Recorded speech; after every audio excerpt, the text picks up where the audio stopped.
Mga kapatid, God bless, good morning. Kamusta na kayo mga kapatid? Okay lang kayo dyan? Salamat sa Lord. Ito, nakikita ko kayo mga kapatid, may nakangiti, may malungkot, saya-saya. Salamat sa Lord tayo buhay pa.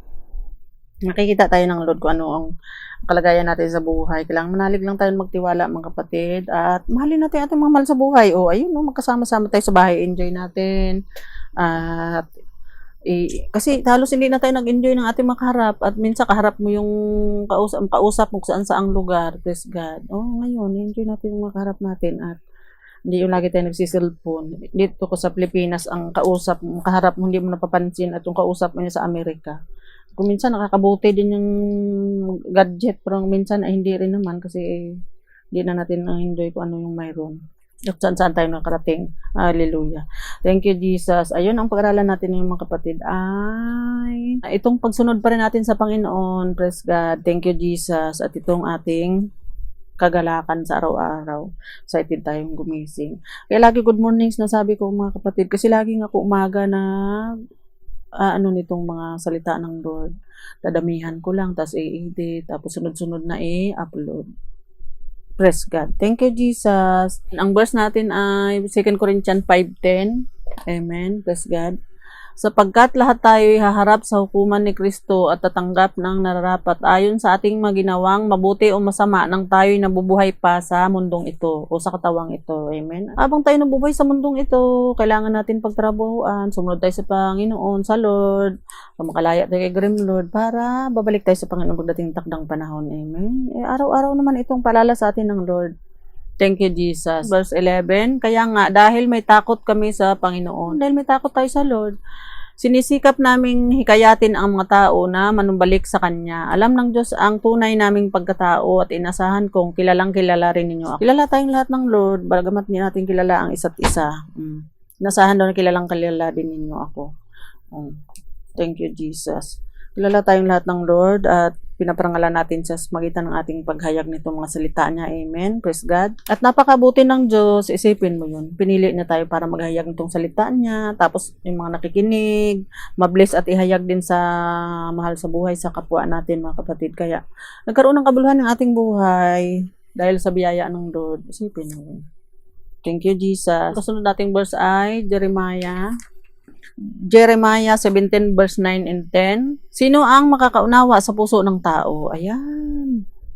Ito'y mandaraya at walang katulad, wala ng lunas ang kanyang kabulukan. Ayan, ang Panginoon mismo nagsabi, sino makaunawa sa puso ng tao? Sa puso ng tao, minsan nga puro abdo ng umiiral, hindi na puso eh. Pero ang Lord ay naunawaan niya tayo. Wala nang lunas dahil ating kabulukan, pero dahil sa biyaya niya, nalunasan kabulukan natin. Tayo naging parang halaman. Amen. Praise God. Thank you, Jesus. Thank you, Lord, na ang mga salita niya ay nagkukorek sa ating pamumuhay. Kailangan mamuhay tayo ayon sa kanyang layunin para tayo ay makatanggap ng kung anong pinangako na sa atin at uwi tayo sa langit, hindi sa langit-langitan. Pagdating ng takdang panahon, mga kapatid. Amen. Praise God. Verse 10, akong si Yahweh ang sumisiyasat sa isip at sumasaliksik sa puso ng mga tao. Ayan, alam niya na walang panawa sa puso ng tayo. Ito'y mandaraya at walang katulad, wala nang lunas kanyang kabulukan. Pero siya sinisaliksik na yung ating mga puso. Kung puso ba natin umiiral o abdo. Verse 10, akong si Yahweh ang sumasaliksik sa isip at sumisiyasat sa isip at sumasaliksik sa puso ng mga tao. Ginagantimpalaan ko ang bawat isa ayon sa kanyang pamumuhay at ginagantimpalaan ayon sa kanyang mga ginawa. Ayun. Lahat ng gagawin natin masama o mabuti, anihin naman natin yun. Tapos igantimpala nga sa atin ng Lord eh. Ay siyempre, pag si Grim Lord lagi ang sinusundan mo, at kay sakim at ganid, hindi yun din tatanggapin mo.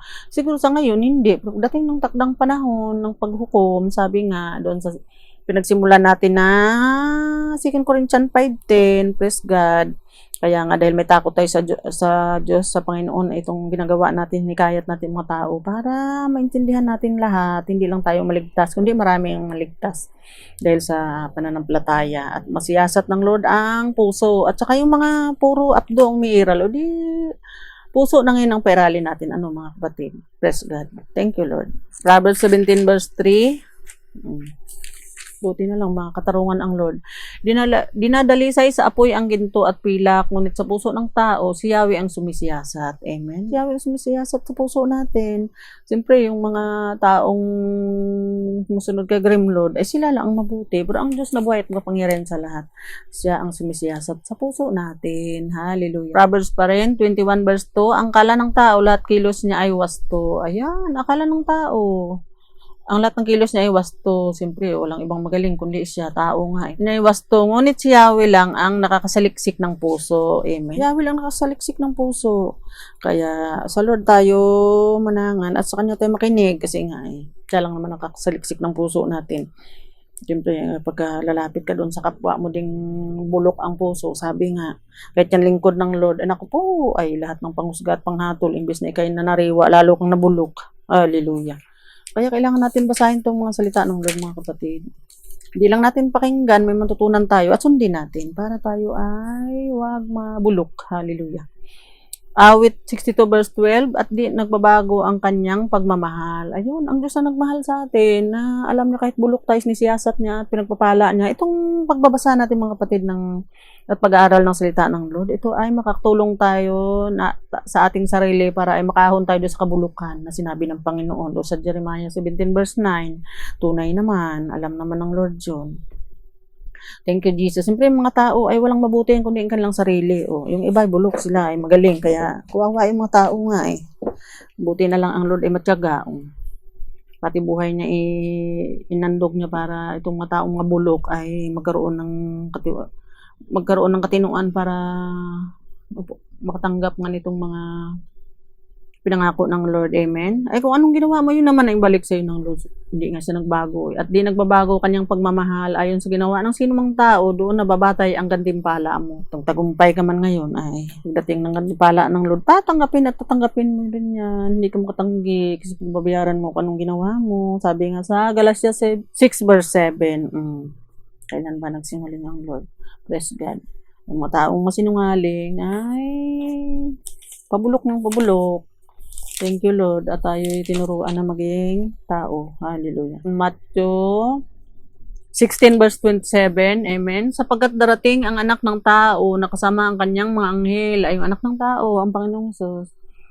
At taglay ang dakilang kapangyarihan ng kanyang ama sa panahong iyo'y gagantipalaan niya ang bawat tao ayon sa ginawa nito. Ay mag-isip-isip natin mga kapatid. Ano bang nagagawa natin? Ay tayo ba ay kumakain ng ating pinagpaguran? O nga lang tayo ng pinagpaguran ng iba? Magbago-bago para wag mabulok. Amen? Praise God.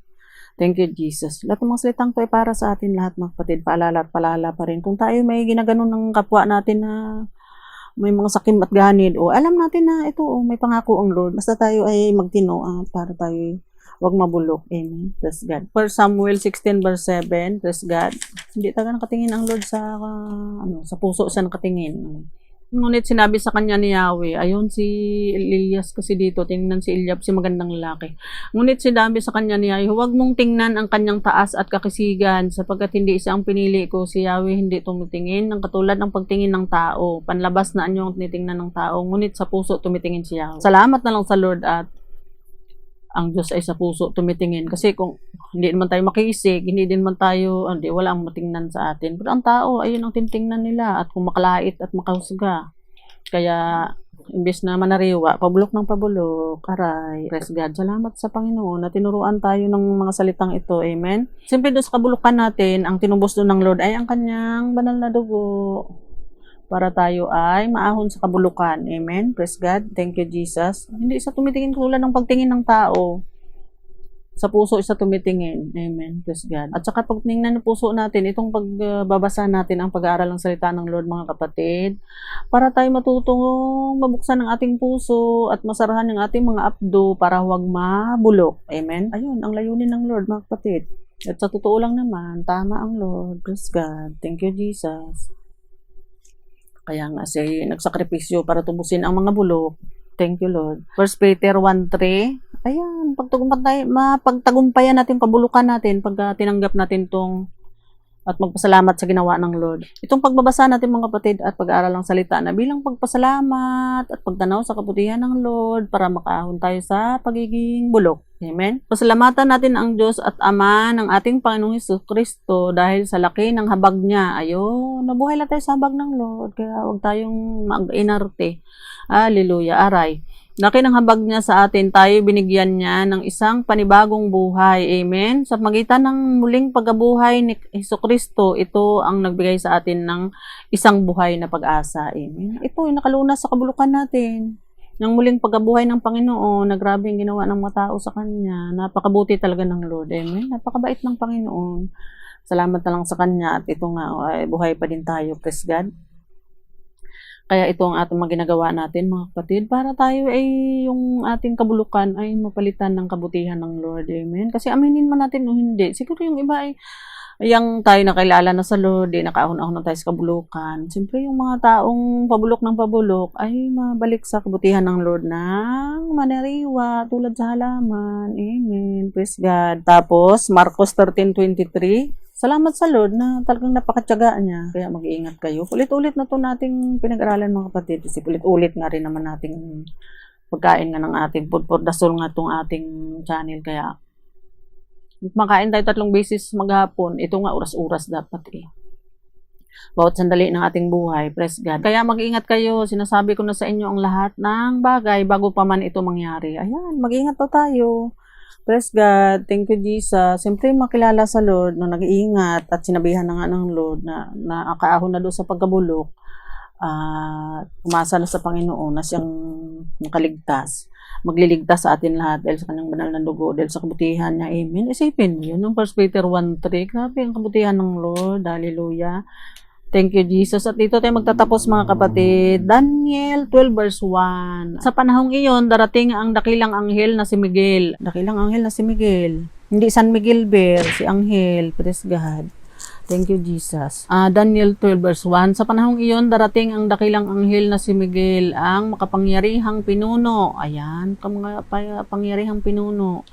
At tagapagtanggol ng bansang Israel at magkakaroon ng matinding kahirapang hindi pa nangyayari kailanman. Hallelujah. Yung kahirapan natin na yan, hindi pa siguro yan. Suwalit yan ay ililigtas tayo ng Panginoon kung tayo ay umahon sa kabulukan. Kilalanin natin yung ginawa niya. Yung kanyang pagkabuhay, 1 Peter 1:3. Amen. Ngunit maliligtas ang mga kababayan mong ang pangalan ay nakasulat sa aklat ng buhay. Hallelujah. Maliligtas daw ang mga kababayan natin. Ayun, kaya itong pinagsisikapan natin mga kapatid na ang ating mga pangalan ay maisulat sa aklat ng buhay, aklat ng Diyos. Amen. Kasi ulit-ulit na nga natin yung sinama yun nga sa pahayag 20 verse 12. Binuksan ang mga aklat, ang aklat ng kaparusahan, ng judgment. Tapos binuksan isa pang aklat na maliit. Ayun ang pinag-iskapan natin, mga pangalan natin maisulat doon ng Panginoon. Amen. Thank you, Lord. Salamat sa mga salita mong ito na nagpapaalala sa amin na darating ngayong mga kahirapan na oo nga naman, buong daigdig. Pero ang pangako mo nga ay ang mga nakasulat ang pangalan sa aklat ng buhay. Itong pinag-isikapan namin ng Panginoon na yung mga pangalan namin maisulat sa aklat mo, O God, na iniingatan ng Kordero. Praise God. Amen. At salamat sa inyong mga kapatid sa pakikinig at itong mga salitang ito na inilid tayo ng Panginoon dito sa mga verse na ito, pinagdugsong-dugsong lang, pinaliwanag natin ng kaunti. At ito ay pagbulay-bulayan natin lagi mga kapatid at mapokus tayo dito. Huwag tayong matakot kung ano man o basta ang Panginoon ay may pangako sa ililigtas na tayo. Kailangan na tayo mag-isip ng mabuti, maklaya tayo sa pag-iisip ng kabulukan para tayo ay makaahon sa kahirapang ito at darating na nga ang Panginoon para iligtas tayo. Magbalik na rin tayo sa normal na pamumuhay natin mga kapatid. Ang saya, praise God. Ang malaga tayo bawat araw na tayo nagigising, magpasalamat tayo at magpuri sa Panginoon. Amen. Praise God.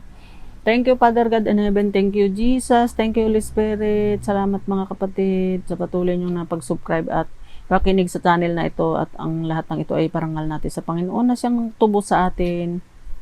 Sabi nga sa 1 Peter 1:3, amen. Praise God, napakabuti ng Diyos. Thank you, Lord. At ito nga, dito tayo magtatapos. Kung saan tayo nagsimula, doon tayo lagi nagtatapos. Praise God, hallelujah.